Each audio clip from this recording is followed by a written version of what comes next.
So we're just waiting for our translator to repeat those instructions in Spanish. Good evening. We're just waiting for the bar to come on. Our system is not set well yet.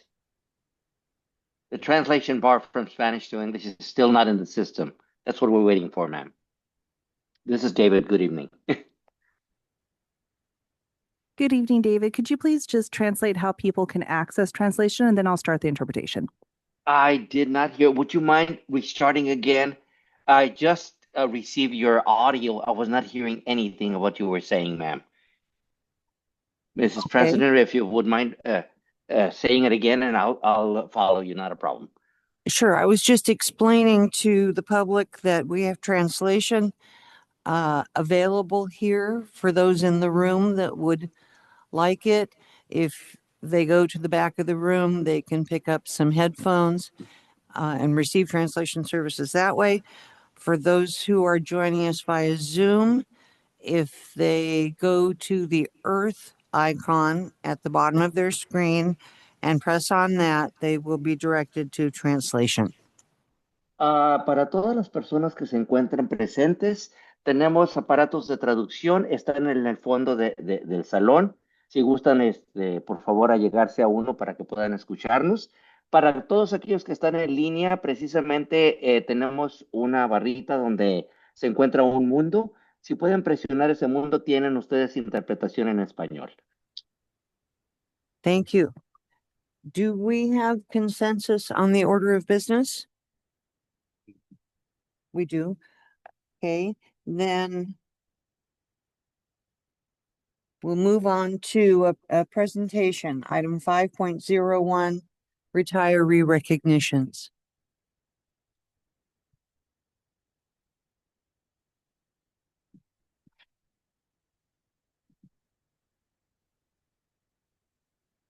Buenas tardes, gracias por esperar. Estamos aquí reunidos para la Junta del Consejo de Educación. Vamos a dar inicio en unos minutos y vamos a tener servicio de interpretación al español, eligiendo. Are we ready? All right. Good evening, Board of Education, Executive Cabinet, members of the audience, and those here on Zoom. It is my honor tonight. It is always bittersweet, even though I'm new to the organization this year. I've done this in other organizations to wish our retirees an enjoyable retirement and give them a quick bit of recognition. But again, it's always sad to see some just really amazing people who've brought years of service to our district and to our students moving on. But we're excited for the opportunity for them to sail off into the sunset and enjoy the fruits of their labors. So that being said, we have 25 retirees this year. A number of them retired over the course of the year. They're now all retiring as of Friday, but in total for the 25-26 school year, 24-25 school year, of 25 retirees. So that being said, I would like to recognize them with a video that my team put together. And so if the team wants to cue that up, we'll get it going.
So Board of Ed, before I give up the podium here, we did have one of our retirees show up, which is very nice. So we have Miss Liana Aranita, who is an educational specialist. So best of luck. And I would like to add that I had intended to read a statement from Mrs. Deborah Harris, who is retiring as an ELA at Baywood, but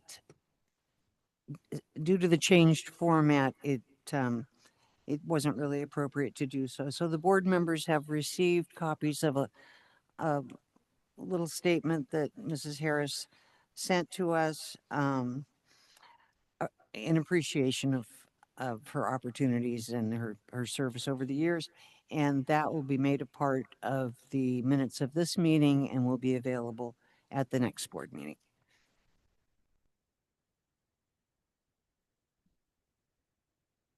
So the next item is correspondence.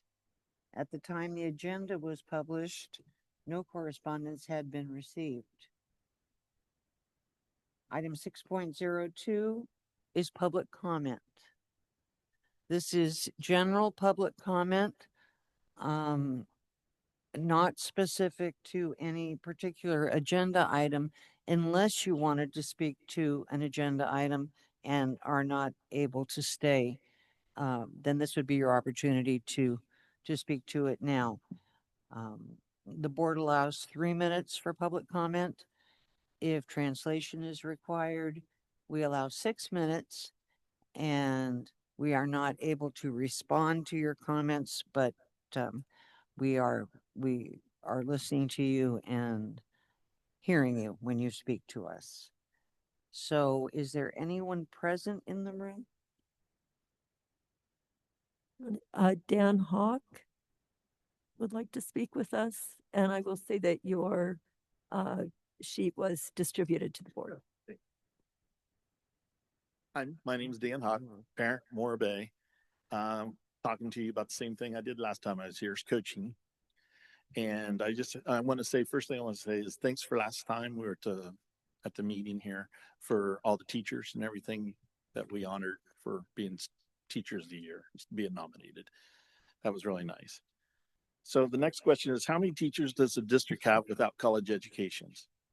How many teachers does the district have without student teaching? How many first or second year teachers do you have that don't have a mentor? Teachers also have continual education to stay certified, if I'm not mistaken. Most teachers have 5 hours of contact with their students each week and are asked to teach and shape minds.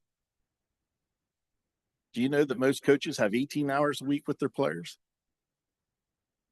Our district doesn't make coaches have any experience or have a coaching certificate of any kind. I understand the background checks are done. I also understand that they're taught how to report. If most of you was still on the board, I'm one of the people who helped make sure that happened. Don't you think you should be able to coach your sport? Don't you think you should have experience? Would we throw a teacher into the classroom without any experience or any education at all? We're doing that in this district for our coaches. That's a shame. It's not hard to get your certificate. It's not hard at all. The school board literally can bring in people teach how to coach. There's thousands of college coaches, professional coaches in this country that literally give education seminars every summer. I'm over 50 by myself. Almost every year since I've started coaching, I've done 1, 2, or 3. I've been to some of the best coaches in this country, you know, and sit down and just listen to them talk about coaching. We have coaches at Morro Bay that literally have never played the sport and are coaching it just because their kids there.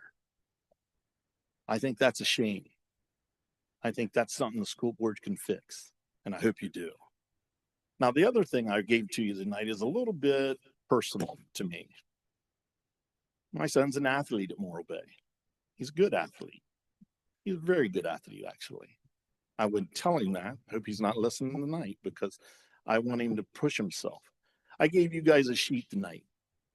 If you were picking awards at the end of the year, would you pick the player 1, 2, or 3? It's not real hard to look at. I highlighted it in colors. The coach also told player 1 that he was the best defensive player we had on the team. Let's just say player 1 did not win an award. Thank you. Ben Lippert.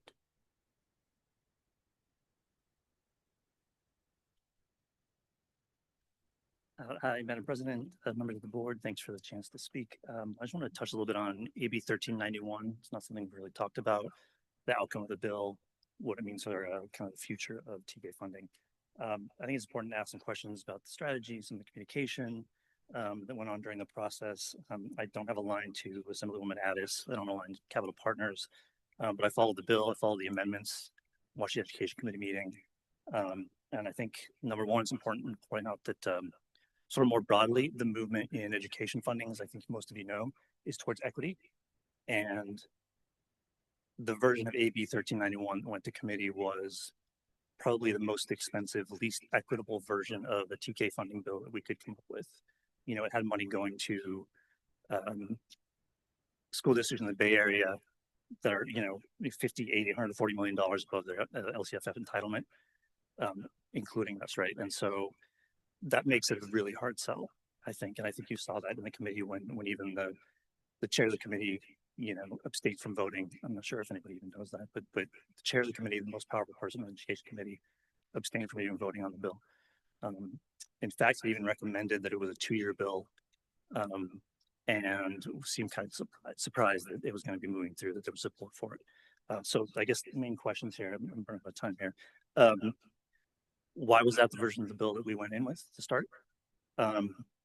We're a small county, a small district, new assembly representative. We don't have a lot of pull. What was the choice about not circumventing, but not listening to the chair of the education committee?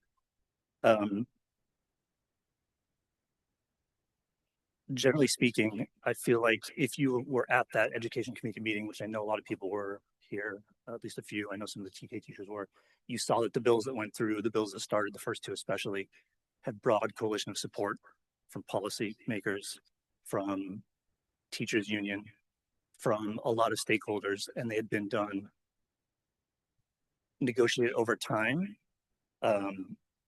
deliberately, with everyone engaged in the process. I feel like we didn't really have a chance to do that this time, but going forward, we do. We have another year. We have time now. You have parents that are interested, and I think we need to take advantage of that when we get time.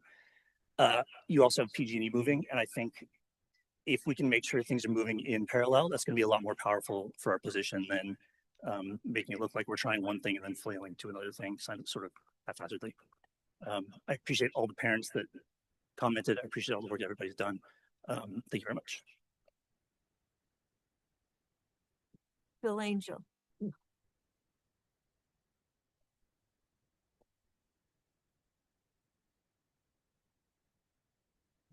Good evening, Board. Phil Angel, President of San Luis Coastal Teachers Association. I would spent the last couple days getting to chat with teachers and go over the negotiations process, and it's quite a process. And the first thing is offering kudos. Our board and our administrative team put together a proposal that helps recognize some inequities we have with our special education teachers and trying to really put forward a plan that's going to help special ed teachers overall. You recognize that our co-teaching job is also hard, and we appreciate that. What I'm getting from members over the last couple of days, and so it always makes me nervous, the TA process is a long process, as everybody knows. And we're at that stage where we get the democratic input. Isn't the democratic input an awesome thing in our country? The ability to vote for stuff and have dialogue and engage. And so over the last couple of days, some of the dialogue I'm getting back from our educators is we're not quite there yet when it comes to being able to live and afford to live in our county. Our younger teachers are very concerned about the 1%. So we'll see how that plays out. And our elementary teachers, particularly our 1 through 3, are really upset right now about the inequities with prep time between 4-6 and kindergarten, where they get an so if I get this right, hour and a half a week, and I think 1 through 3 only gets about an hour a week of prep time. So those are some concerns still out there. But overall, we appreciate you working with us, and we know it's a 1-year deal, so we'll keep fighting through it and let you know on June 10th whether or not we have a TA that's passed membership. Thank you. Enjoy your summers. That's it. Okay. Is there anyone else in the room that would like to speak? Seeing no one, is there anyone on Zoom? Okay, then seeing no one, we'll move on. Next is superintendent's updates. 7.01, the business and budget update. Mr. Pinkerton. Thank you. Yeah, just a quick couple of things. I want to give a shout out to our grounds custodial staff. You know, there's a lot happening this week. Lots of events, things, multi-purpose rooms and performing arts centers, and in particular getting ready for graduation. So as I looked out over the field and how beautifully green it was, and the chairs are already set up, and it takes a lot of time and effort. So just again, thank you to BG&T, to just the staff for making all those events happen, right? Behind the scenes. So it's a really, I think our district does a great job at those kind of end of the year events and really recognizing kids and staff for that matter as well. I drove by Los Osos Middle School today, checked out the field that we've done a lot of work on. And so we have some, you know, we've installed a couple of gopher repellent tanks on that field to see if, because again, we've had this huge issue with gophers at Los Osos Middle School. So literally when I would drive out there would be 100 gopher mounts on the field. And I think I saw 2 today. So I'm fingers crossed that it's actually working. And that, you know, we can handle a couple gophers here and there, right? But and again, this was kind of our test spot. So we're going to now kind of grow that, you know, at all of our sites, right? So really to help out. And again, safety of kids, fields, but I just want the community to know we do care. We are trying to get those fields, you know, in good shape. And so I was excited about kind of the results today that we saw out there. So that was really nice to see. I'm going to talk a little bit about May Revised TK. I'll include 1391 in my conversation with that. And then lastly, we will be bringing the instructional continuity plan for the board to approve at our next meeting. And basically that is a new requirement that has to be put in our safety plans, has to be approved by the board before July 1st. And it's really kind of a, if school gets shut down again, what are we going to do? So I met with our union groups, met with Teacher Association. So we've put together, it's really a couple page plan. And then the rest of it is really the kind of the basis of our online learning plan that we used with COVID at the time. And so that would be a plan that we would put forward to get started at least, which would then give us an opportunity to meet with our unions, get going. But within 5 days, we have to communicate with parents what the plan is, what we're doing. And then within 10 days now, you have to start instruction. So those are the new laws that'll be built into the plan, and I'll be sharing that with the board and at our next meeting. Thank you. Thank you. Educational Services, Mrs. Yamashita. Good evening, Board. I wanted to share with you and the community at large what a fantastic, fun event Los Osos Middle School hosted today. Thank you to Mr. Banfield and Ms. Baltodano for being there and celebrating our 8th graders. Sending off at Los Osos Middle School and heading off to Morro Bay High. Mr. Scaldi did an excellent job speaking to the incoming freshman class of Morro Bay High, welcoming them and getting them ready for summer. It was a huge turnout by parents and families, so much so there weren't enough chairs in the rooms. And so we'll be making a new plan for next year to make sure everyone is accommodated. But again, hats off to Heather Contreras, Vanessa Parsons, the entire Mr. Angel also was there and spoke as the athletic director. A highlight was how many extracurricular activities and programming our students are involved in, and the opportunities that they get to have while in their time at middle school was just phenomenal. So hats off to the whole Los Osos Middle School family. I am currently knee deep with the technology integration team. So we developed the tech integration plan with a broad stakeholder community group that was presented earlier and adopted earlier this year. And so we are working regularly on trying to get ready to implement some new plans and programming for next school year. Also, I want to celebrate what's her last? Lancaster. I'm so sorry, Dee, for her fabulous tip colloquium, which was the end of kind of the mentorship of our beginning teachers that were finishing their credentialing program. We had over 20 of them to celebrate here with some of our very finest educators last week that provided their mentorship to the new teachers. And again, Dr. Puccia spoke and Dr. Prater spoke, and it was a beautiful event celebrating the heart that still beats so alive in these young educators joining our fine profession. So it was fantastic. In addition to that, there have been numerous band concerts we've had the opportunity to attend and celebrate, open house events across many of our elementary schools. We've been to celebrate finishing up labor negotiations with Dr. Puccia, continued collaborations with our foundation. One exciting development that's in process is we were invited to the SLO Airport, and they are interested in exploring and developing some aviation-related pathway apprenticeship programs with us in the future, as they have a partnership with Cuesta. They're developing a partnership in Lucia Mar, and they want to work with us as partners as well. So we kicked that conversation off. Both a kind of pilots program and a drone program are under consideration for the future. And Mr. Neff is going to be working with Marcy Badal on continuing that work with our high schools. And finally, also got to participate in the interview panel for the new principal at Smith. And we will be bringing forward and celebrating next time we're together, although the announcement has been made that it's Vanessa Parsons. So we're excited with all those developments. Thank you. Next, we have the Measure C update. Mr. Pinkerton. Yeah, we have a couple items on the agenda tonight that we'll talk about then. Just a quick RRM architecture is going through a big transition. So Eric Justison is actually stepping down, who's led RRM for a long time.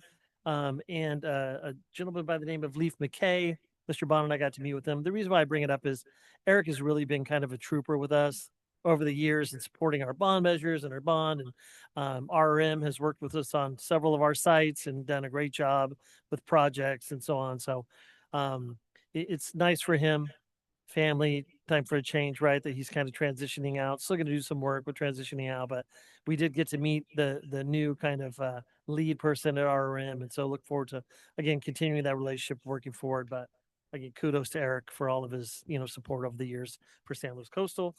And then lastly, just for the board to know, we do have a CBOC meeting coming up on June 16th. And so I'll be meeting with the Bond Oversight Committee, kind of doing the same thing we did at Bishop's Peak, walking through the classrooms, looking at the plans for the next phase of construction, and look forward to seeing them then. Excellent. Thank you. Seeing no board comment, we'll move on then. Item 8.01 is a resolution. Resolution 25, 24, 25, committed fund balance for the Adult Education Fund. Okay, 11. these are annual resolutions. The first one's for Adult Ed Fund 11. You're just confirming that the money we have in Fund 11 will be used for the Adult Ed program. Do you want me to do all three? Thank you. Okay. Right, okay. And then the next one is the authorizing year-end transfers. That has those transfers are when we move money from one fund to another at the end of the year. So typically it's moving indirect from Fund 13 to Fund 01 and any other maybe interest that's been accrued in other funds that we're able to move into Fund 01 is our year-end transfer. And the final one is approving temporary borrowing between funds. We haven't done this one in many, many years, but we do the resolution as part of the annual resolutions. And that would be as if back in the day, we would temporarily loan like maybe Fund 13 or Adult Ed funding, and then they would have to pay it back to the general fund within 90 days. But we don't anticipate needing that one, but it's part of the annual. Okay, thank you. We'll need to address these resolutions one at a time. So does anyone have any comment? Mr. Buckman? No comment. I'd just like to move approval of resolution 25, 24, 25, authorizing resolution for committed fund balance, Fund 11, adult education. Is there anything more that I should say, Kate? That's Okay. perfect. Thank you. I'm seeking a second. I'll second. I have a motion by Mr. Buckman and a second by Mrs. Sheffer. Mr. Buckman? Mrs. Sheffer? Yes. Mrs. Baldadano? Yes. Mr. Banfield? Yes. Mr. Clausen? Yes. And I'm a yes. So that passes 6-0 with one absent. Oh. Now, I am seeking a motion.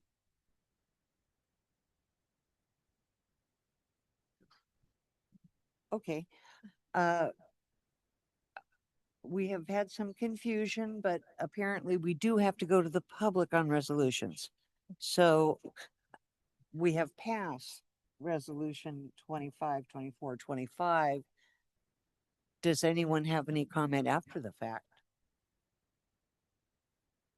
Seeing none, then I am opening up resolution 26, 24, 25, authorizing year-end transfers for public comment.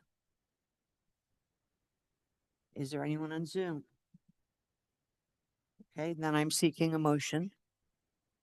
I would make such a motion. I mean, and reiterate that these are pro forma. We do these every year in the course of the business of the school district.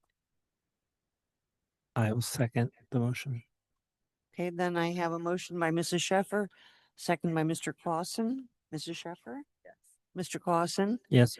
Mrs. Baldadano? Yes. Mr. Buckman? Yes. Mr. Banfield? Yes. And I'm a yes. So that passes 6-0 with one absent. Next, we have resolution 27, 24, 25, approving temporary borrowings between funds. Is there anyone from the public that would like to speak to this? Seeing no one present, is there anyone on Zoom? Seeing no one on Zoom, then I am seeking a motion. I move that we approve resolution 27, 24, 25. I'll second. Thank you. I have a motion by Mr. Banfield, a second by Mrs. Baldadano. Mr. Banfield? Yes. Mrs. Baldadano? Yes. Mrs. Sheffer? Yeah. Mr. Clausen? Yes. Mr. Buckman? Yes. And I'm a yes as well. So that passes 6-0 with one absent. Moving on to item 9.01, second reading and adoption of the 2025-26 Local Control Accountability Plan, the LCAP. Mrs. Yamashita. All right. Oh, good. It's up. Okay. Good evening, board. Thank you for your time this year, working with me and my team and our educational partners, updating the local control accountability plan. Tonight, we are asking for your approval of that. And we have already gone over it with you all line by line. If you remember, the local control accountability plan is a required document by the state of California in which we outline what we do to specifically support our socioeconomically disadvantaged, our English learners, and our foster homeless youth students, and ensure they are getting what they need to be successful in our schools. In San Luis Coastal Unified, it is approximately about $7 million that we set aside and provide additional kinds of things for these children. However, the $7 million in the $140 million budget is actually quite small, although it sounds like a lot of money. And so the actions here listed are only some of the things that we do to ensure that all of our students are getting a high quality education, and we are working to close the achievement and opportunity caps for all of our students. You have already, oh, it's not actually, there we go. Okay. So we have reviewed with you an LCAP overview, which is a summary document that we provide to our community at large in English and Spanish that addresses what our 3 focus areas are, the goals therein, the priorities that our stakeholders shared with us through our surveying processes, and then some general categories for actions. You also have reviewed with us the proposed actions and budget in English, and we have it in Spanish. And it talks about not only our LCAP funded actions, but we have also braided together some other alternative funding sources, such as our educational foundation or the title funds that we receive currently from the federal government.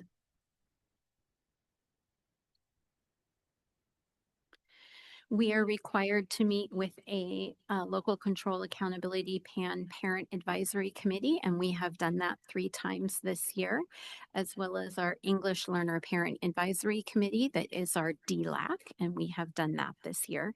And a couple weeks ago, we met and we reviewed the LCAP in its entirety and the budget lines, and then asked for their feedback and questions. Dr. Prater has responded in writing to their questions, and that has been emailed out directly to all of them and shared back out. In addition to that, we're required to hold a public hearing, a public comment period, which we did last time we were with you, and it has now closed. We did have a total of 2 respondents. One parent clicked on the survey and just marked that they were a parent in our district, but provided no other feedback or information. The other individual that participated in our survey shared with us one comment I wanted to read and share aloud with the group. And that was under the how can we provide increased or improved services to our students. And they wrote, I wish the district offered more enrichment for gifted students and arts for all students. I know this may be a low priority with other pressing needs, but we want all students to achieve their full potential, and this was available when I was a kid in public schools. Also, low classes benefit all students immensely, and I think it helps with teacher burnout, and this should remain a priority. As a parent, I also want to know the best way I can support our school. So we have taken note of that. I have obviously shared it with the community at large, and we will continue to address the concerns and thoughts shared there. So attached to the slideshow, you have the required draft budget overview for parents that is provided by Mrs. Eklund. You also have the complete 75-page-ish draft 25-26 LCAP template in English and Spanish. And you also have the draft action tables for 24-25. That's next year's action items and budget items. And then the bottom left line is called the LCAP Federal Addendum. And that is the document in which we outline the way that our federal dollars, the title programming dollars, are going to be spent in alignment with our other LCAP actions and goals. And so you will also be, when you adopt the LCAP tonight, should you choose to do so, you are also approving our federal addendum. And tonight we are finally over here at the last little box on the timeline of events and activities we have done. Thank you. Is there anyone from the public that would like to speak to this item? Seeing none, is there anyone on Zoom? Then I'll bring it back to the board. Mr. Clausen. My light is on unintentionally. Okay. Seeing no board comment, then I'm seeking a motion for approval. Okay, I'm going to make a short comment and then I'll Okay. move approve. I've said this before during this process. I just want to say it again. For example, I've never seen the federal addendum before. It was such exciting reading. But in all honesty, this was just the best LCAP process that I've ever been through. And it's, I just want to thank you for the effort that was put into this. And with that, I'll move approval of this year's LCAP. I'll second it. Okay, so then I have a motion by Mr. Buckman, a second by Mr. Banfield. Mr. Buckman. Yes. Mr. Banfield. Yes. Mr. Clausen. Yes. Mrs. Baltodano. Yes. Mrs. Sheffer. And I'm a yes as well. So that passes 6-0 with 1 absent. Thank you so much to the board and to my fabulous team who has worked tirelessly Yes. in the background. That we're well aware of the work that went into it and we're very appreciative. Okay. Item 9.02 is the adoption of the 2025-2026 budget. And I see that Mr. Pinkerton is ready. Yeah. And Ms. Eklund is here as well to answer any board questions, of course. And Mrs. Eklund. Yeah, so a couple of things. Again, May Revised came out. We've talked a little bit about it last time. So there's the potential for the district to receive about $2.5 million in one-time funds. Right now, school services, everybody's saying, while that's great and nice and in the May Revise, we need to wait to put that in our overall budget. So you'll see that is not included in the current budget documents that you have now in terms of those potential one-time funds that we'll know. So the state does have to pass the budget on June 15th. And so we'll know this month, right, in terms of where that ends, where that lands in terms of the district and kind of where we are overall. We are in the midst of negotiating with our union members. And so as Mr. Angel pointed out, there are a lot of asks and we don't have a lot of money, right? So we try to do the best we can and kind of prioritize what those things were. I do believe we made some great, some great tentative agreements with our unions, right? Both with the teachers, both with SEIU, still waiting on CSEA. But know that those will add to our ongoing deficit, right, as we move forward. So we go into that knowing that. We made that clearly aware with all of our union groups as we completed those negotiations, just so the board knows, right, going into it. So from a process standpoint, again, the board is approving a budget without knowing all of the information tonight, right? In September, we'll know our unaudited actuals, so kind of where we really ended the year. And what that does is it really gives the board a picture of our reserve levels at that time. That's really all it does, is give us that reserve picture. We will do a 45-day revise in our budget because, again, if we do receive the one-time funds or some other dollars, we will put those into the budget so that bring that to the board, make it public knowledge, those types of things. So that'll come back to the board at that point. My plan, and we'll talk about this a little bit with the board at the upcoming study session, is really kind of that. How are we going to make this a transparent process next year in terms of budget reductions and getting the information together, those types of things. So we'll talk about that. We'll talk about that and hopefully have that plan solidified so that Katie and I will work all summer in putting that information together, right? And kind of what that, What does athletics cost? What's the busing cost? What's the ELA's cost? You know, all those things, right? So that we can then pull a committee together, a group that can look at everything. Do we miss anything? Do we need any more details? So that we can then bring that to the public, bring that to the board, and kind of then decide next steps moving forward in terms of how do we come up with recommendations, those types of things. But we'll hopefully get some direction on that very soon. And then really, my hope would be that we would have that plan in place so that when we receive our property taxes, normally end of November, then we'll know for sure kind of where are we at, what's our long-term deficit going to look like, right? It was really unfortunate that AB 1391 did not make it out of the budget committee. We were very hopeful. Dr. Prater spent a lot of time going up to Sacramento. We had our staff go up to Sacramento, right? We had our parents pull together. We had SF squared, 150 school districts writing letters to legislators, doing everything they can, right, to kind of promote that passage. This was the TK funding bill.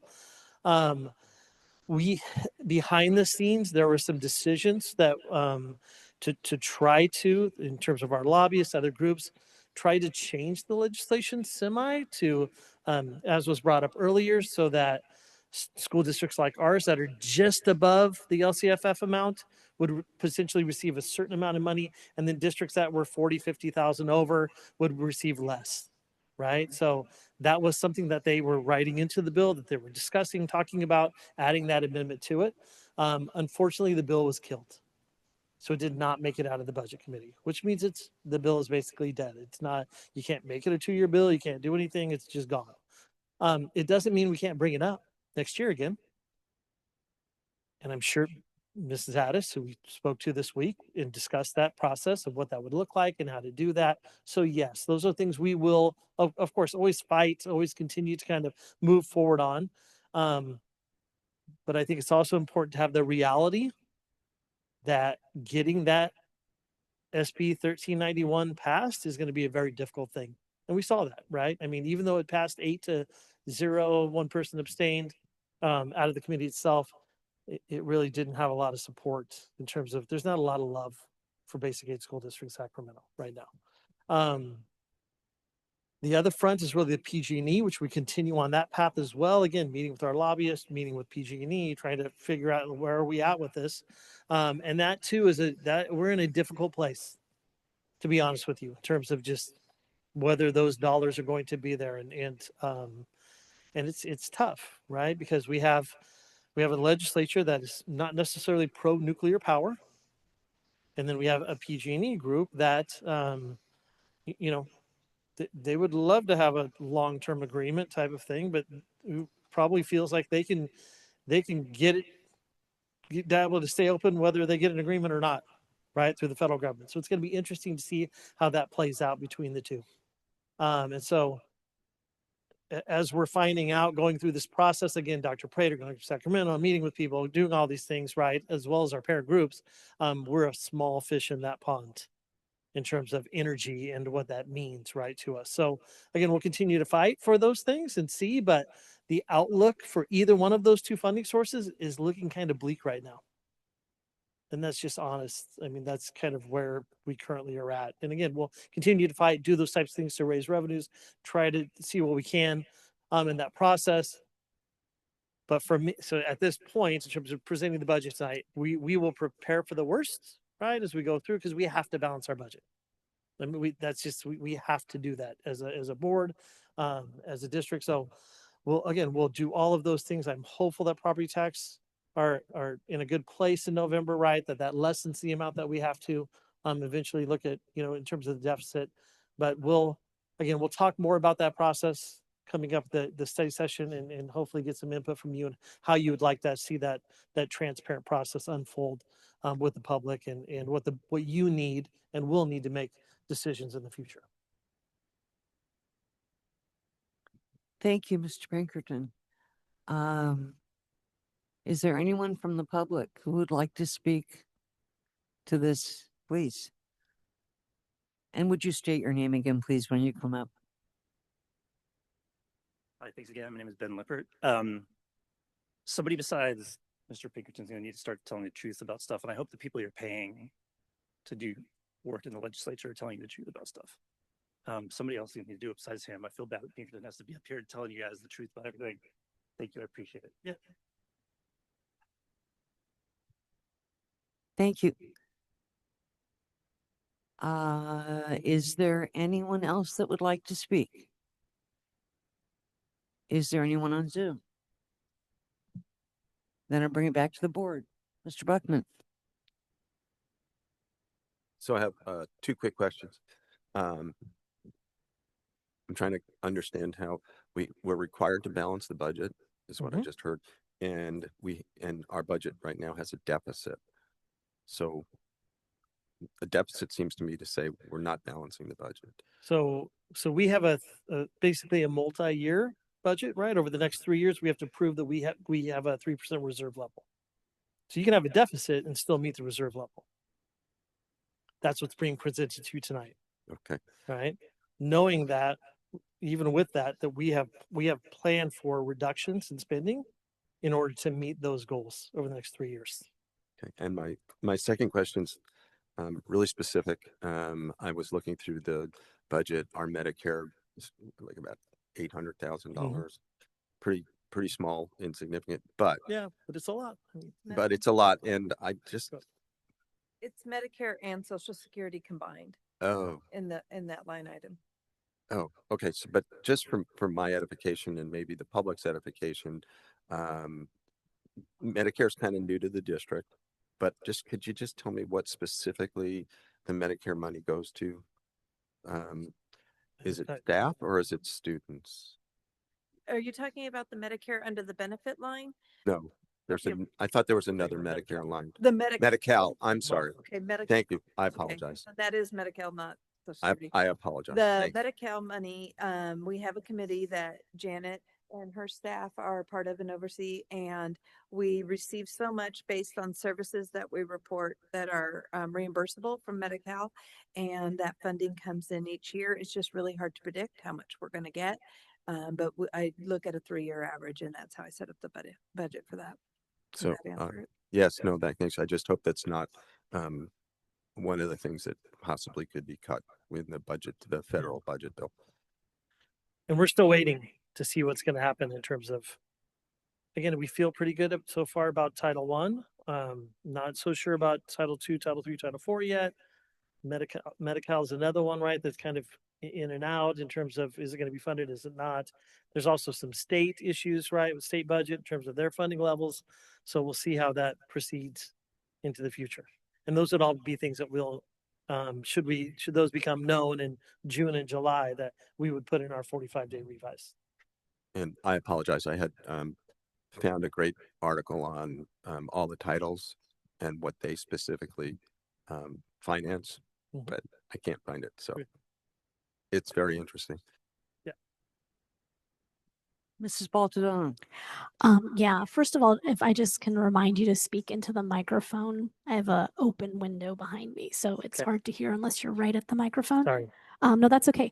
And just on that point, with the Medicare, or was it Medi-Cal reimbursements. Well, anyway, first of all, thank you, Katie, for meeting with me for a good chunk of time, for an hour or so, to answer lots of questions about the budget. And I just want people who may be listening in to know how much work goes on behind the scenes, but also behind the scenes with the board in terms of asking questions so that we're understanding what we're reading and what we're being asked to approve. We'd be here forever and a day if we asked all of our questions tonight. But one thing that I did forget to ask was, we are kind of new in the process of seeking insurance reimbursements for some of the mental health services that we are providing. And I forgot to ask because I didn't see a line. I imagine we haven't budgeted for this because it's so new, or did we budget for these potential reimbursements? I'm going to let Janet speak to where we're at in that process, because her and her staff are kind of overseeing that. Sure. But in terms of, we haven't budgeted revenues yet for that, have we? No. We have one grant. We have some grants to prepare for the CYBHI fee schedule, but we have not started budgeting anticipated funds. So far, we submitted claims that equate to about $1,000 just from a couple people that are billing this year. But we haven't yet seen the money. So we're not budgeting until we see some of the funds coming in. Okay, and I know we have a small sample size, but what's the track record been on claims that we have submitted? Are they being approved, denied, or approved in part? We're hearing that they're being approved, but we haven't yet received the funding. I get it. Okay. So yeah, so we're doing all of the work right to get them approved, and I think we're one of still 6 or 7 districts in the state of California that are at the point that we're at, but we're still not seeing the money yet. Okay, thank you.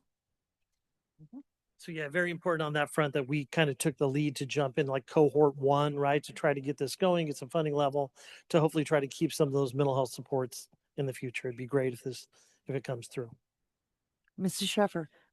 Just very briefly, I want to echo a comment that Ms. Baldadano made, which is that for both the LCAP process and the budget process, I really appreciate the time that Mr. Pinkerton and staff and Ms. Yamashita and staff have taken to really answer questions and make sure that the board is up to speed.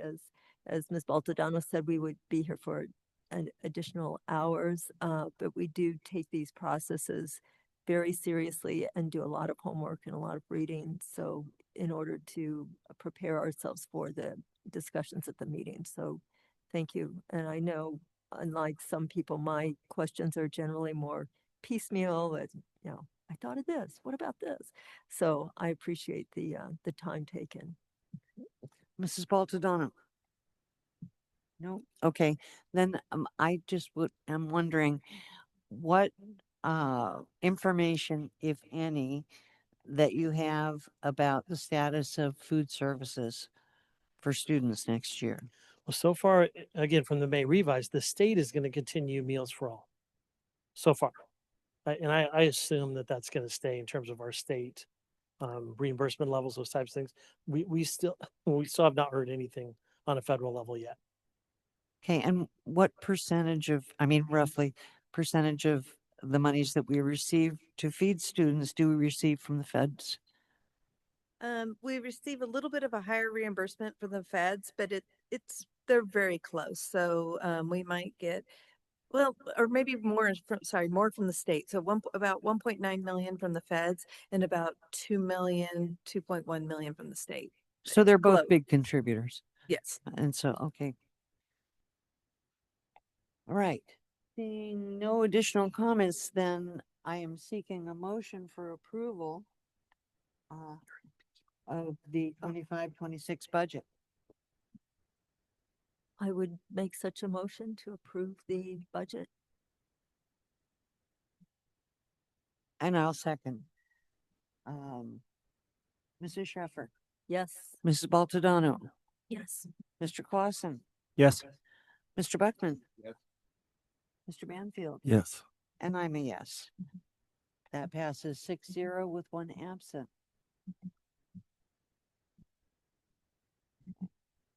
Item 9.03 is the Education Protection Act funds. Could you guys throw it up on the screen? The doc, I tried to share, but it's not letting me share. We good, Mandy? Okay, we got it. Thank you. Yep. Mrs. Ekman. Okay, so we bring this forth every year.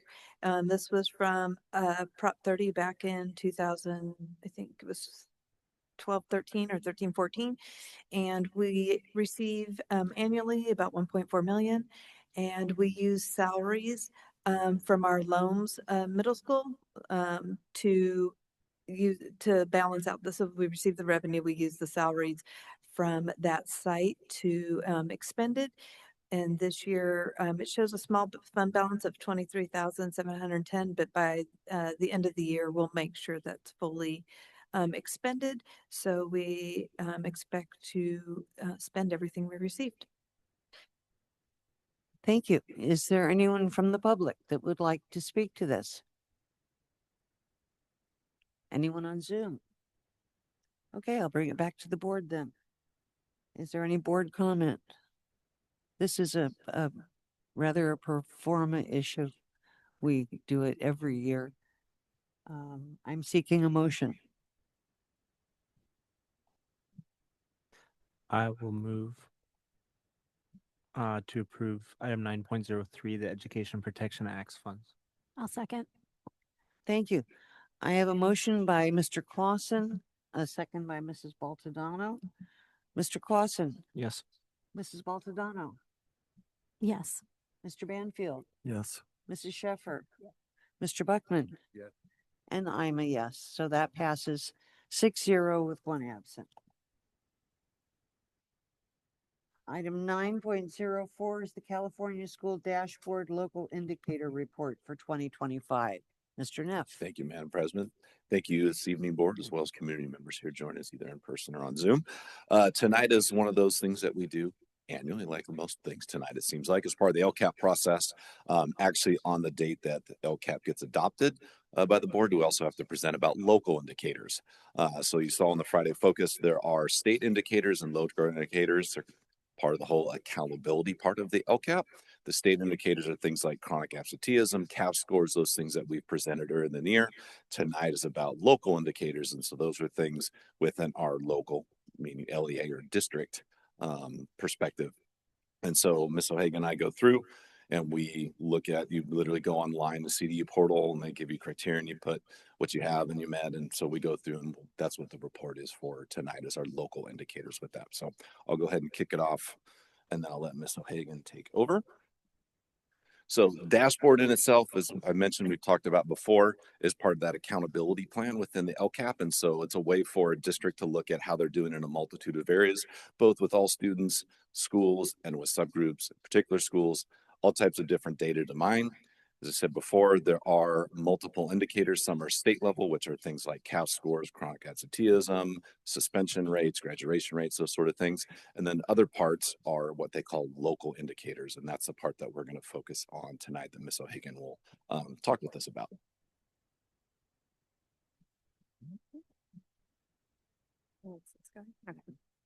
Hello. So tonight we'll be going over a total of 5 priorities that fall under the local indicators of the California dashboard.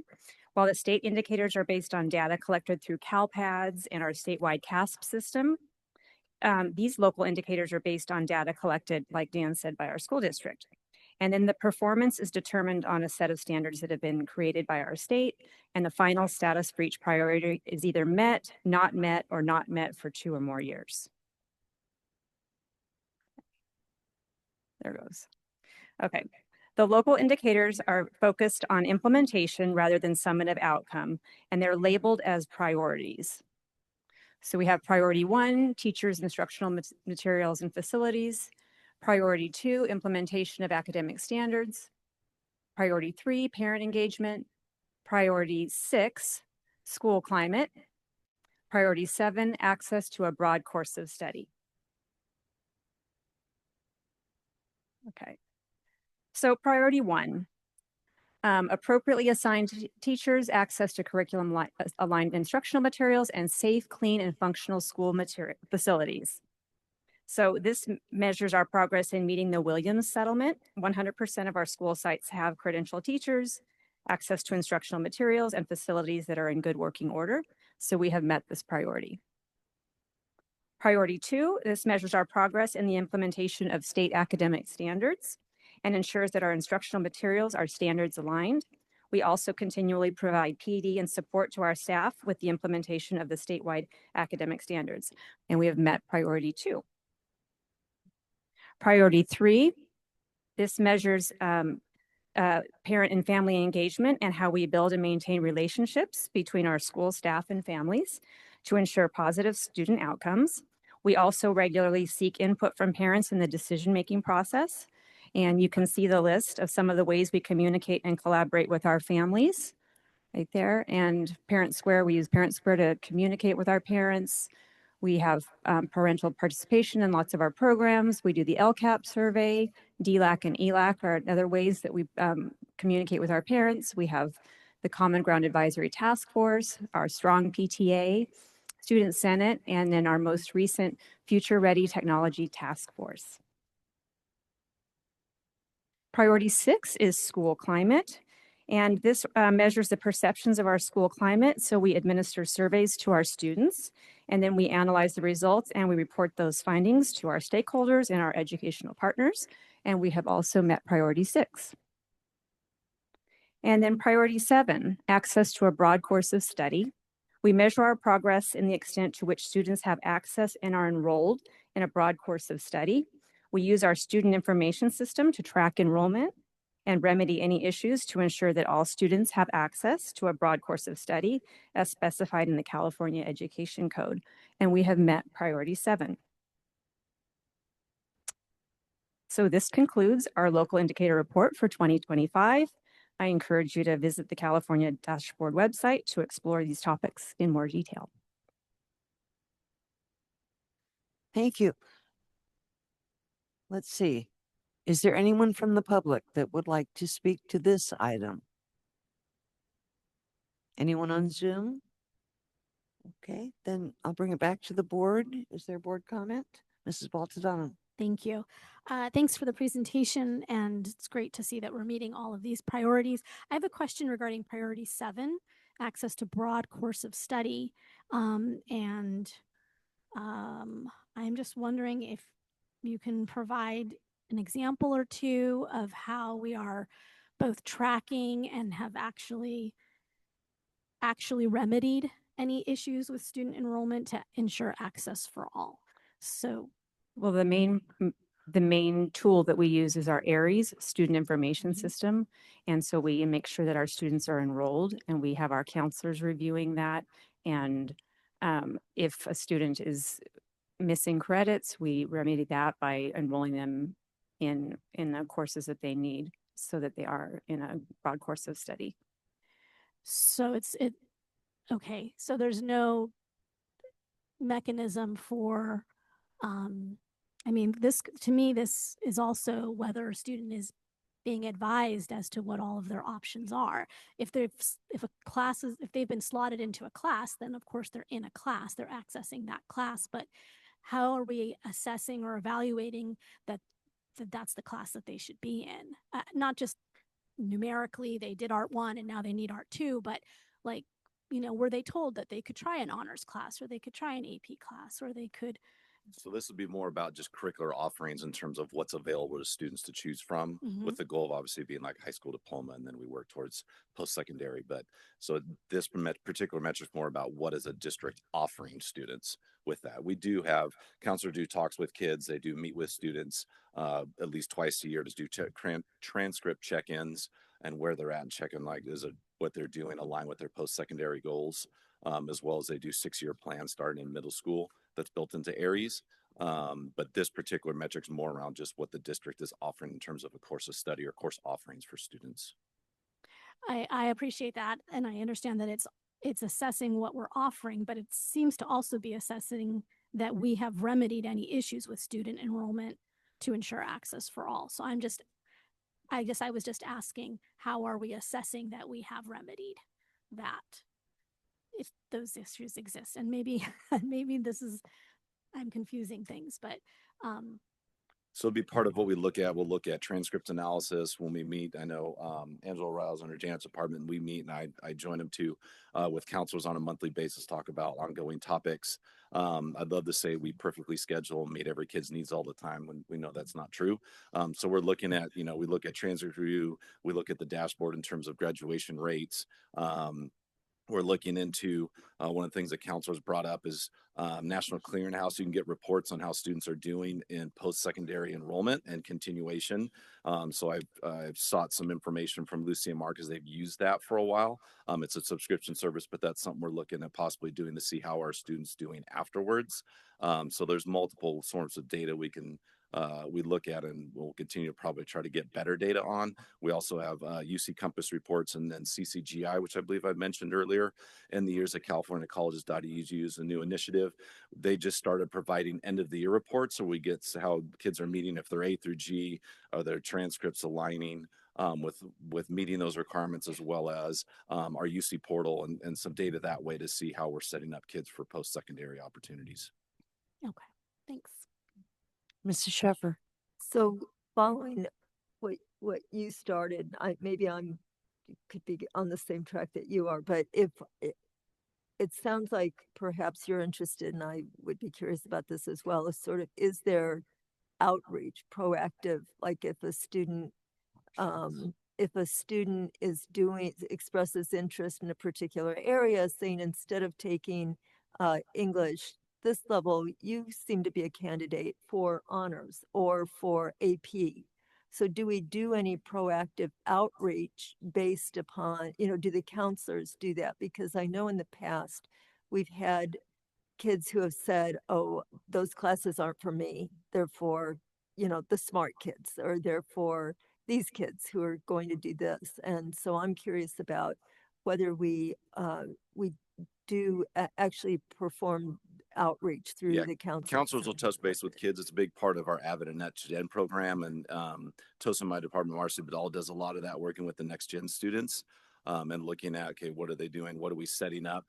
Part of still building out our summer opportunities for our Next Gen students is figuring those things out all the way till they're ready to graduate. So they happen in a few different ways. Okay, so does it ever occur where a student could be in one class and that teacher may say, I think you've got this skill to go to the next level right now. Let's get you out of my class. And possibly, yeah. I mean, there are constraints that come in how far into the semester or trimester, things like that. But sure, teacher can reach out to a counselor, a parent could reach out to a counselor or an administrator. And that team can look at, whether that student has an IEP 504 or just a general education student, and can look at kind of making those changes. And again, does it fit with post-secondary plan? Really, what is their plan after high school? And making sure that those things during high school align to support them with that. So sure, those things can happen. Thank you. They do happen. That helps. I appreciate it. I guess I just want to ensure that the evaluation system here, suggesting that we've met this access issue, access to a broad course of study, is not heavily or too much relying on a student advocating for themselves or for the parent advocating for the student, because that's where we get into equity issues. And so I just know a lot of families that have told me their experience where the child really did have to advocate to get into a higher level class, because that's not where they were going to be placed. And, they had the skills to do that, or the parent was able to encourage them to do that. And I just want to ensure that that is not, we're not relying on a, squeaky wheel gets the, gets the attention, because that's not an equitable system. Sure, and I would agree. I'd say that we have things in place, but we always have work to do and get better at it too. And those are things we continually look at.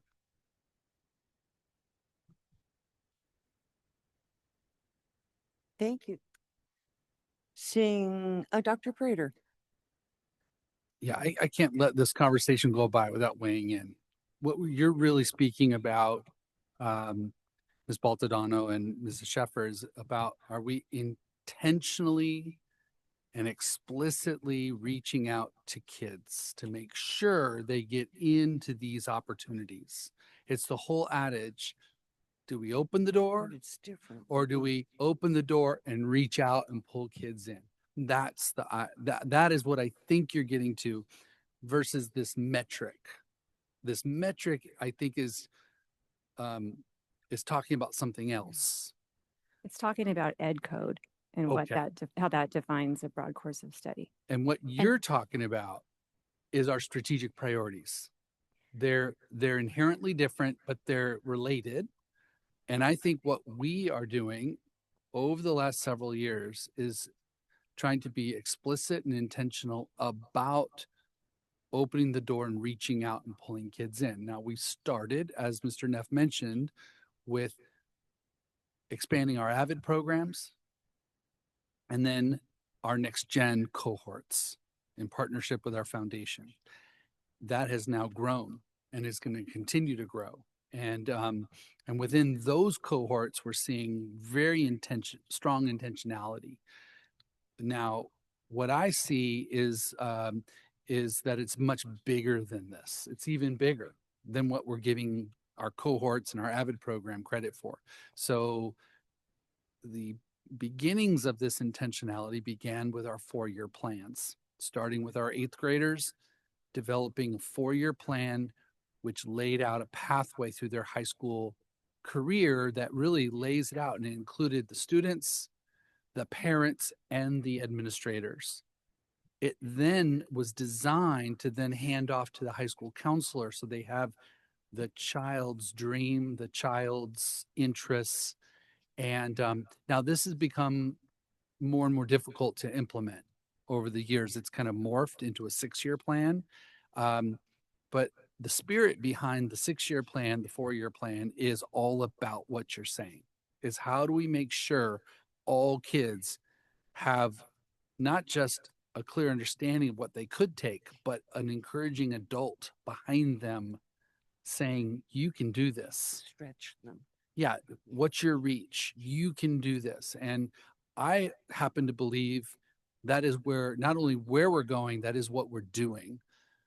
Now, to what you said, Mr. Neff, we can always improve. And that's how I view where we're at in this stage, that we can do more. And you're going to see that, I think, manifested in the data. You're going to see that when we built out our newcomers program. And then from there, we hired bilingual counselors. And then from there, we're talking more explicitly with our directors and principals about our University of Washington Leadership Through Equity. These are, and then our work with inclusion and belonging, the equity challenges at the sites. I think we're sort of clawing at it, but we haven't refined it yet. And that's what I see us doing. I appreciate that. And I agree with everything you said. I do think it relates to this priority because I understand what the Ed Code says here and what our responsibility is under the Ed Code to have access to a broad study, of course, but a course of study. But access involves everything you just said, Dr. Prater. So I think that I think that the questions are related, and I appreciate the response. Yeah. Mrs. Yamashita. If I could add to the conversation, it is important that we do offer a broad course of study, and some of the evidence I look at to ensure that we are doing that is our increased participation in our AP courses and passing tests. So that's a board presentation we already gave earlier this year. We also have already shared with you our A through G completers, as well as our AVID enrollment and some of the information regarding where those students are going to be accepted into college, et cetera. So we do have a lot of data suggesting that our vulnerable students are getting access to a broad course of study, but it wasn't appropriate to include that information in this presentation, as this presentation was about our entire offerings of our high schools and middle schools that we're offering a variety of classes and ensuring, and we do this, that when students are requesting courses, sometimes we open sections to ensure all students can have access that need access to it. And sometimes we collapse sections of course offerings if the student body does not necessitate that offering, and we switch to a different offering. So that's another piece of work that our administrative team does to ensure our students have access to a broad course of study. Thank you. Seeing no additional comment, I am seeking a motion. Oh, this is just a present. I don't mean just a presentation, but this is a presentation. Thank you very much. Okay. 9.05. We're down to measure C. Request for proposal number 333. Yeah, so we've been busy. Of course, Measure C is full steam ahead right now. Projects at pretty much all of our elementary sites, except for Teach, which will happen after next year with Slocum moving out. PB starting off those types of things. But I'm bringing forward tonight a lease-leaseback agreement. We did an RFQP with for contractors for Bishop's Peak for the new classroom building that's there, and I'm happy to announce that The low bid in that project was RSH Construction. Very close. They came in at one of our lowest percentages of profit and overhead so far, 9.95. Barely beating out Mano Construction at 10.19. The other two were 12 and 14. So, but really, again, really low levels of profit margin overhead in terms of how that's progressing from a competitive standpoint for us as we unfold. And the next one up is going to be Baywood Elementary School after this. Okay, So thank tonight you. we're asking you to approve RSH, and so that you know, RSH is the current contractor at Bishop's Peak, doing the current remodel of the classroom building as well as the modular construction there, and they've been great so far. So we should assume they have familiarity. Yes. Okay, Which is why I think they put a very competitive bid down. great. Is there anyone that would like to speak to this item? Anyone on Zoom? Anyone on the board? Mr. Banfield? No. Then this is pretty straightforward. I'm seeking a motion. I'd like to move approval of RFPQ number 333. Thank you, and I'll second. So we have a motion by Mr. Banfield, a second by myself. Mr. Banfield? Yes. Mrs. Baltodano? Yes. Mr. Clausen? Yes. Mr. Buckman? Mrs. Sheffer? And I am a yes. So that passes 6-0 with one absent. And now 9.06, another Measure C item. Leaseback sublease amendment number 2, setting out the guaranteed maximum price for the Los Ranchos Phase 1 modular classrooms project. Yeah, so Whitestone Construction is doing our phase 1 work at Los Ranchos. They're currently doing the kindergarten TK wing there. And the second phase of that was putting in 3 new kindergarten classrooms, kind of the field area closer to the street, right behind the multipurpose room. Again, what we're learning is through this process, the TK and kindergarten classrooms like to be close to the multipurpose room, walking to lunch, closer to the field, those types of things. So it's a positive for that. Our estimate at the time when we put these projects together was for this work was about $1.85 million. I'm happy to say that the bid came in at 1.53, so a little bit lower than what we had anticipated in our estimates, which is great news. And so Mr. Weissong, out of all of our contractors, and I think I shared this at the last study session, has the lowest use of contingencies as well.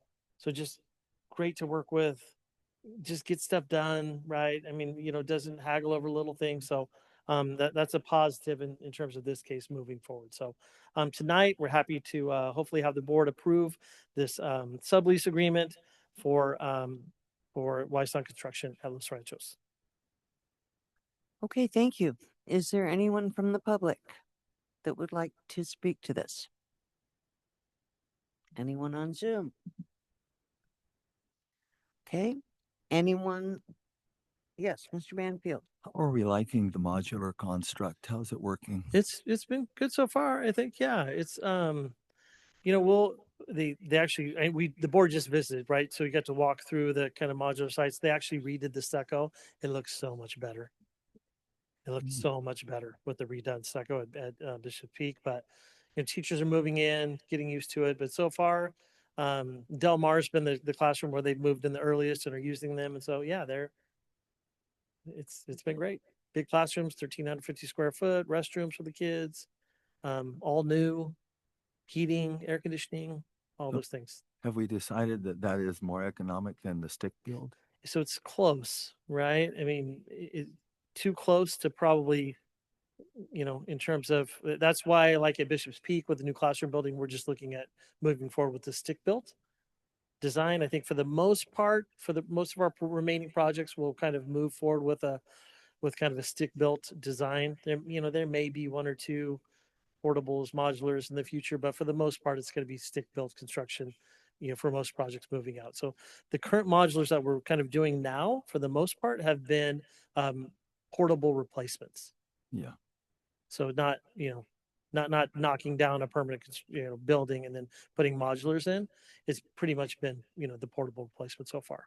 What about the Baywood project? Is that going to be So Baywood, the plan is for that to be a stick-built campus. It's going to be stick built. Yes, the entire thing. Yeah. Okay. Mrs. Baltodano. I can make a motion to approve the amendment number 2 for the Los Ranchos Phase 1 modernization leaseback contract. I'll second that. Thank you. I have a motion by Mrs. Baltodano and a second by Mr. Banfield. Mrs. Baltodano. Yes. Mr. Banfield. Yes. Mrs. Sheffer. Yes. Mr. Buckman. Yes. Mr. Clausen. Yes. And I'm a yes. So Thank that you. passes 6-0 with 1 absent. Item 9.07, proposed revisions to board policy 4111, 4211, and 4311. Mrs. Yamashita. Good evening, board. I'm bringing forward to you a recommended board policy change per gamut and CSBA. This policy is updated to reflect the new guidance from the California Department of Education and the Commission on Teacher Credentialing related to the benefit to students when district staff reflect the racial, ethnic, linguistic, and cultural diversity of the district, and when the district's recruitment and selection process seeks to establish and maintain a diverse staff. Additionally, the policy is updated to include that the pay scale for an open position will be included in job postings. And it's updated to include that the discrimination against a person in hiring based on their use of cannabis off the job and away from the workplace is prohibited. That's a law in California. So I'm seeking a motion for first reading on this policy. Are you recommending that it be brought back? Yes, I am. For a second reading? Yes, Okay. correct. Are we in agreement to bring it back? Okay. Then the next is 9.08, proposed revisions to board policy 5126, awards for achievement. This is also a first reading. This has also been recommended by CSBA Gamut to be updated and has been reviewed by our board policy subcommittee. It's adding a section related to a state recognition award for a seal of civic engagement. We have not done that yet here in San Luis Coastal, but are looking towards exploring that as an option for our students in the future at the high school level for graduation. And it also adds a section about district scholarship and loan funds. On the back page 2, under scholarship and loan funds, I found an error. I wanted to highlight to your attention because when I bring it back for a second reading, it will be changed a shall to a may. Because in the version here, it says the board shall establish and maintain a scholarship loan fund. Currently, we do not do that and wish to just have that as an option in the future. So when I bring it back for the second reading, it will read the board may establish and maintain a scholarship loan fund, should we choose to do that in the future. Okay, and that's are you recommending this be brought back as revised for a second reading? Exactly. Okay. Thank you. And we're in agreement. That's what we would like. Please. So when I read the version on the agenda, the scholarship and loan fund is struck completely, but you're kind of speaking like we're adding it. That was my question also. Uh-oh. Same with the civic engagement. Looks like they're removed. Hang on 1 second.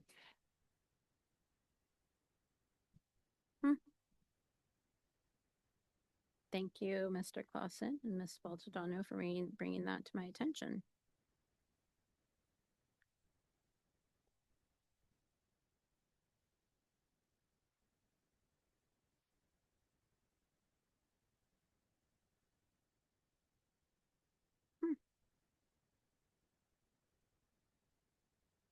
I apologize for the confusion. Is the intent that the struck blue sections would be included generally? Correct. Those struck blue sections would be the more recent version, and it must be that the paperwork that got put in my folder was a previous version. So I apologize for that confusion, and thank you for bringing that to my attention. That would make sense to me because that's why I was saying the scholarship and loan fund. I know that we currently didn't have it, so that would be why it was struck in the version that was presented in the board docs.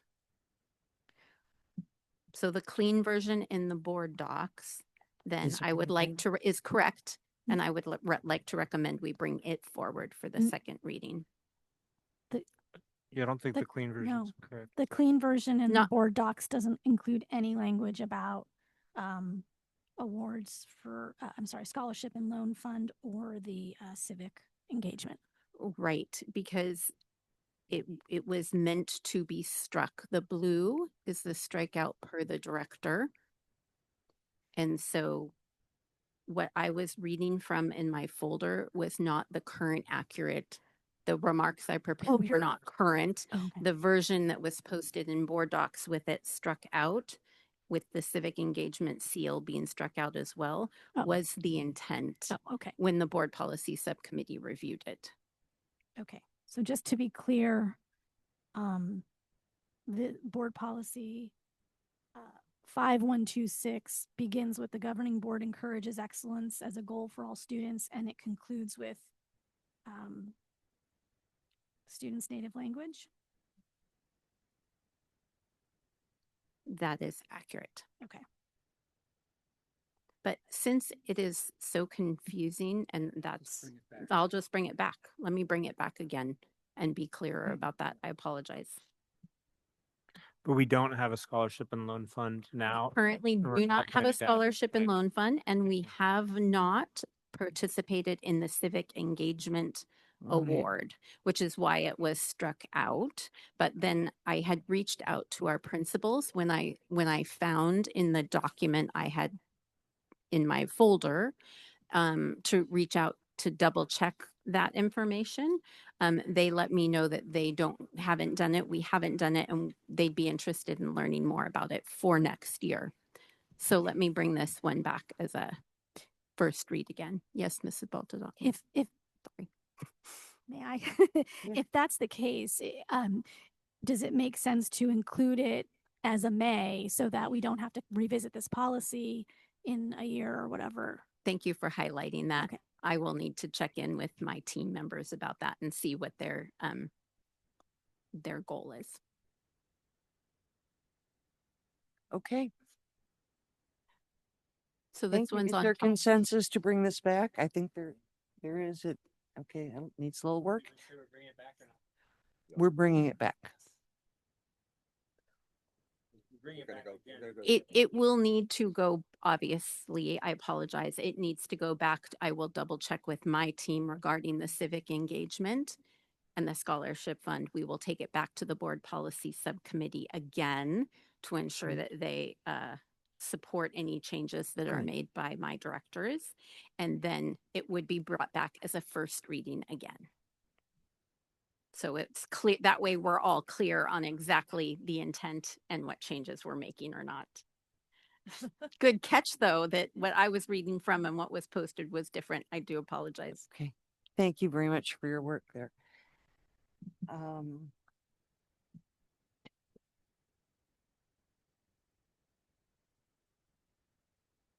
Okay, we are moving on to the action consent agenda. Is there anyone from the public that would like to speak to any of the items on the action consent agenda? Okay, seeing no one, anyone on Zoom? Okay, then we'll take them as a whole, and if any of my colleagues want to pull an item, please let me know. Item 10.01, approval of certificated and classified personnel items. 10.02, acceptance of donations. 10.03, memorandum of understanding for school resource officer, City of Morro Bay. Oh. Okay. 10.04, Memorandum of Understanding for School Resource Officer, City of San Luis Obispo. 10.05, Approval of Warrants and Payroll. 10.06, Approve proposed revisions for board policy 6152.1, placement in mathematics courses. This is the second reading. 10.07, approve proposed revisions to board policy 0510, school accountability report card, a second reading. I am seeking approval for items 10.01, 10.02, 10.04 through 10.07.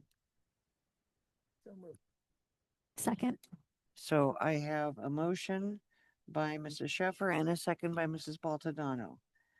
Mrs. Sheffer, Mrs. Baltadano, Yes. Mr. Banfield, Yes. Mr. Clausen, Yes. Mr. Buckman, and I'm a yes. So returning to item 10.03, Mr. Buckman, that was the MOU for a school resource officer with the city of Morro Bay. Yes. I'm just going to pull this one because I think the answers to this will take care of any questions that I have about 10.04. So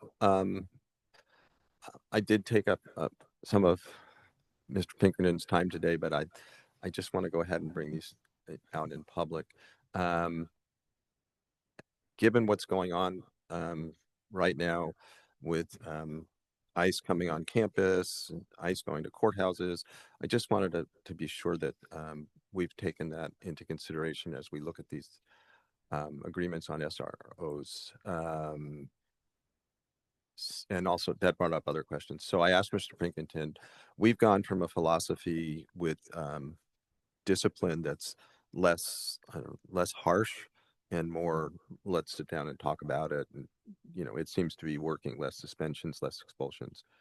So I don't know how a police officer on campus gets involved in that, in the role of disciplinarian, or so.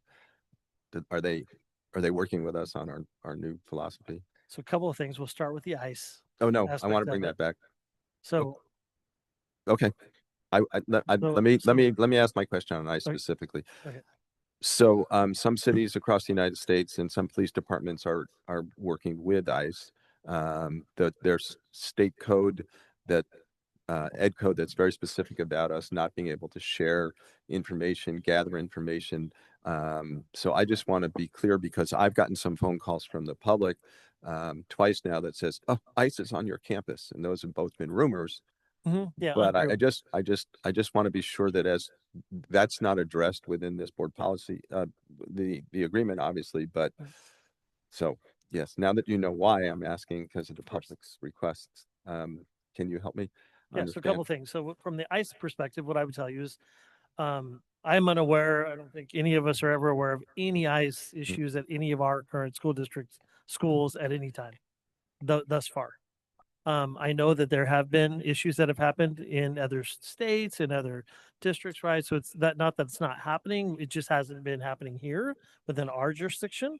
We have a great relationship with our police officers at both sites, as well as our SROs through the sheriff's office, and so the police officers really defer to the site administration when issues come up. So if I showed up, it's really not a police aspect. They wouldn't really be involved in that.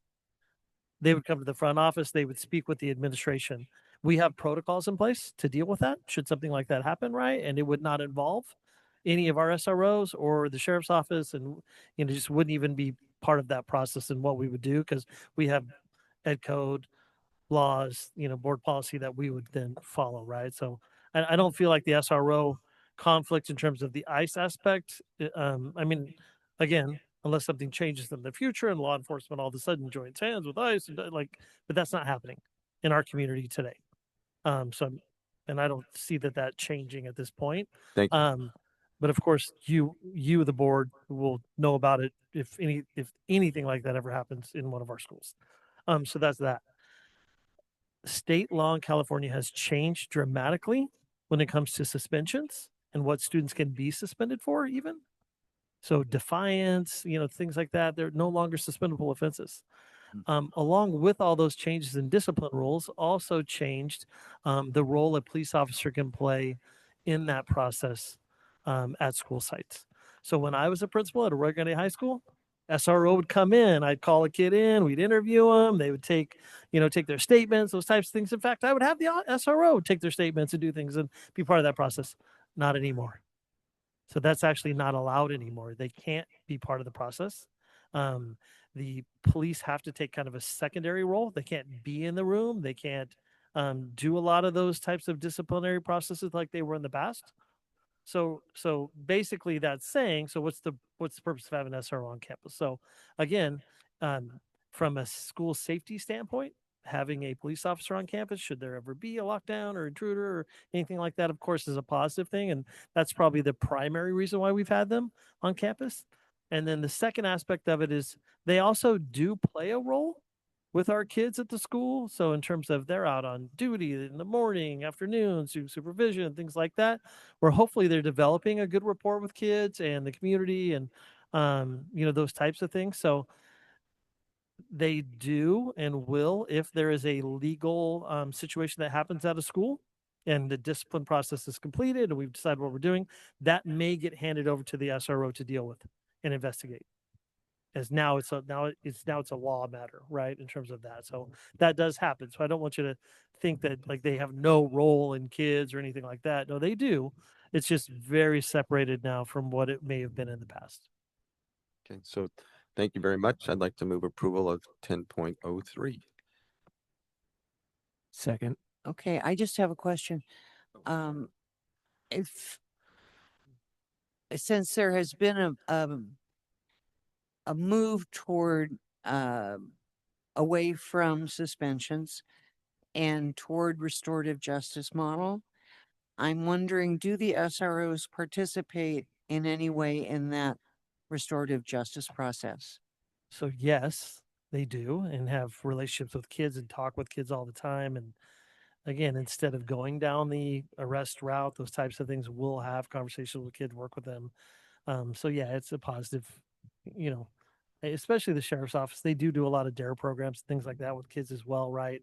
So they tie in other ways. Okay. So yeah, now I will tell you that these normally we do 3-year agreements with our law enforcement agencies. And so these are 1-year agreements, and I've let the cities know that we're about to go through a major budgetary process in the next year, and just putting it out there. The board, of course, will get to choose how we spend the money for the school district, but all things on the table, right? So I wanted to be proactive with them, let them know kind of where we were as a school district, right? So spoke with both the chief in Morro Bay and San Luis about that. So whether we can work with them on something different in the future years, right? But I wanted to, again, just bring forward the next year's agreement, which is what, hopefully you will approve tonight. Okay. And then just a second question with regard to Mr. Buckman's question about ICE and entering our campuses. We do have procedures and we protocols, and it's my understanding that we will not allow ICE onto our campuses, and that the principal will if they come, the principal will immediately contact the superintendent. Yes. And he or his delegate will go to the site, and that our students will not be exposed in any way. Is my understanding correct? So that is our process. Yes. Okay. I'm appreciative of that. Yeah. And if any of our families wanted to find out what our process is, where would they look for that information? Yeah, I believe we have some board policies around that. But we also, again, there's really, it's not posted on site, but if they wanted to call and check, we'd be happy to speak with them about it if they have any concerns. Or is that something that could go home in Parent Square? I think we probably want to be careful what we send out at this point with okay the world as it is. But know that we are absolutely here to protect our kids. and our families. I believe it. Absolutely. And I appreciate it. Yep. Okay, so Mr. Buckman, you have released this item? Yep. Okay, and I'll second. So, Mr. Buckman. Mrs. Baldadano. Yes. Mr. Banfield. Yes. Mrs. Sheffer. Mr. Clausen. Yes. I promise to go from the right to left next time. Alphabetical. And I'm a yes. That passes 6. That passes 6-0 with one absent. Do we have anything for the advanced agenda? Seeing nothing, then we move to board reports. Mr. Banfield. So today I went to the Monarch Grove talent show this morning, stayed for the first little bit, and it really tugged at my heart. Started off with this little girl playing the violin, boom, all by herself. And in fact, there were, in the first half that I stayed, there were 2 violinists, 2 piano players, and then there was this teeny little TK girl, had to have been, who sang Twinkle, Twinkle, Little Star, while her big sister accompanied her on the piano. Just, I love it. You see stuff like that. Kids make their own music. I just love that. It was sweet. Thank you. That's a great story. Mr. Buckman. And along the VAPA lines, I was able to attend C.L. Smith, Charlie and the Chocolate Factory. It was so well staged. I mean, you could almost smell the chocolate. It was great. And while I've got the microphone, I also went to Hawthorne's open house. The cafeteria was full, and it was so nice. The parents were walking around going, oh, and looking at all the construction, and they got this whole firsthand look at the instruction in classrooms. So it was really good. And just back to Charlie and the Chocolate Factory, I just want to say it was packed, and the parents were like looking around. It's like, this got to be done at the high school's theater. And it just, I mean, parents were in awe. So anyway, that's my report. Thank you. Thank you. Seeing no one else, we stand adjourned.